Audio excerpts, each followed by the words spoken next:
Kan bizim hayatımızı devam ettiren en önemli varlık aslında. Şimdi kanlarda gruplar var. A, B, 0. Bir de RH diye pozitif negatif şeklinde. Bizim kadın sağlığında yani gebelikteki bizim ilgilendiğimiz, bizi problem olabilen RH uygunsuzluğu.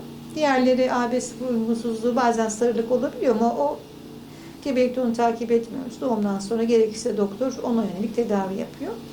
Şimdi RH uygunsuzluğunda annemiz negatif oluyor, babamız pozitif oluyor. Tabii bebeği bilmiyoruz anne karnında. Ve anne eğer bebek pozitif midir acaba diye tetkikler yapıyoruz. Indire Coombs testi diye bir test var. Onu bakıyoruz gebelerde. Eğer o negatifse yani burada bir problem yok diye gebelik devam ediyor. 28. haftada tekrar bakılıyor. Yine negatifse aşı yapılabiliyor. Antide immunoglobulin yapılabiliyor. Asıl doğumdan sonra da tekrar doğdu bebek mesela. Bebeğin kan grubuna baktık. Bebek pozitif. O zaman anneye bir serum yapıyoruz. Bu serum bir sonraki bebeği koruyor. Anne karnında bebekle annenin kanı karışmıyor aslında. Karışması için bir travma yaşaması gerekiyor. Diyelim ki trafik kazası, kanama oldu, öyle bir şey oldu. Veyahut da işte doğum. Bunu yaşarsa bu böyle bir şey. Bebeğin kanı diyelim ki pozitif anneye karıştığında anne de ne yapıyor? Antikor oluşturuyor. Ve bu antikorlar bir sonraki bebeğe problem olabiliyor. Kansızlık yapıyor.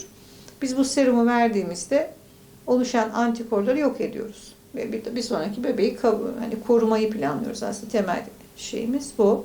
Şu anda ne yapılıyor? İşte Coombs testi diyelim ki pozitifse onunla bir titrasyon yapılıyor. Belli derecelerine bakılıyor.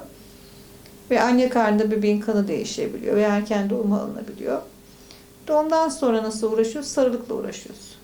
Sarılıkta bilirubin maddesi yağda çözülen bir madde. Yağlı maddelerde özellikle beyinde çözülürse beyinde oturuyor. Beyindeki bazal ganglionları ve bebeğin zihinsel problemlerine sebep olabiliyor. Yani kalıcı bir gerizekalılık yapabiliyor. İşte böbrekte hasar yapabiliyor.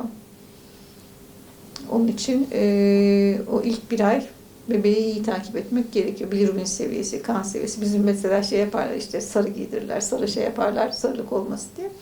Bebekte doğal bir sarılık olur zaten yeni doğan sarılığı. Geçici bir sarılıktır. Burada kan uyuşmazlığı da olmayan bir sarılık. Onlarda çok sıkıntı yok tabii. Ama bu kan uyuşmazlığı olanlarda temelde anne karnında bebeği kaybedebiliyoruz. Yani orada kansızlıktan kaybediyoruz. Doğumdan sonra da sarılıkla uğraşıyoruz. Temel olarak şey bu ama şu anda benim uzun süredir gördüğüm bir problem yaşamadık. Aşılar yani o serumları yapıyoruz. Gebeleri takip ediyoruz. Hani böyle evliliği engelleyecek bir şey değil. Diyelim ki anne negatif, baba pozitif işte bunların nikahlarını engelleyelim öyle bir durum yok kesinlikle. Toplumda çünkü çok hani %15 negatiftir zaten. Evliliklerde de bu olacak. Yoksa evlilikler olmaz yani öyle bir sıkıntı olur. Böyle bir şeye gerek yok. Evet. Kalıcı yani bir genetik bir hastalık değil bu. Mesela otizmal resesif hastalıklar vardır. Mesela bir ailede o resesif bir hastalık. Yani tek bir tarafta olunca görünmüyor da iki tarafta olunca görünüyor. İşte akraba evliliklerine o yüzden hani hoşlanılmıyor. Öyle bir hastalıklarda evliliklerde konuşuluyor tabii. Yani bu evlilik çok uygun değil diye mesela kas hastalıklarına falan konuşmazsın öyle bir durum yok.